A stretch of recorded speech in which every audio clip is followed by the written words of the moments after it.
वळत पुढच्या बातमीकडे. सांगलीची जनता सुज्ञ आहे. निवडणुकीच्या तोंडावर केवळ आश्वासनांचा पाऊस मुख्यमंत्र्यांनी पदरात पाडलाय, अशी टीका काँग्रेसचे माजी मंत्री विश्वजित कदम यांनी केली.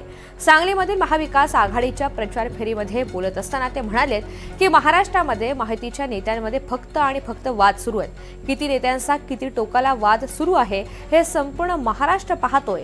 सांगलीच्या विकासाची धमक घेऊन आमचे उमेदवार निवडणुकीच्या रिंगणात उतरलेत.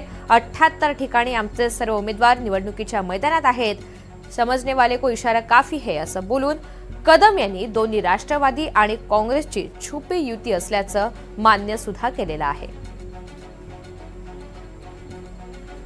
तर विश्वजित कदम यांनी महायुतीसह भाजपवर हा निशाणा साधलेला आहे. खास करून मुख्यमंत्र्यांवर त्यांनी जोरदार टीका केलेली आहे.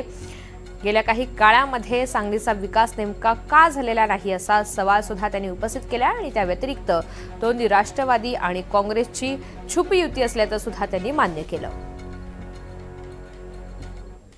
सांगलीचा एक भव्य विकासाचं स्वरूप येणाऱ्या 2 दिवसात आम्ही जाहीर करतोय आणि तो अजेंडा घेऊन आम्ही जनतेसमोर जाणार आहोत. उमेदवार मिळालेले आहेत आणि आमचे सर्व ठिकाणी उमेदवार उभे आहेत.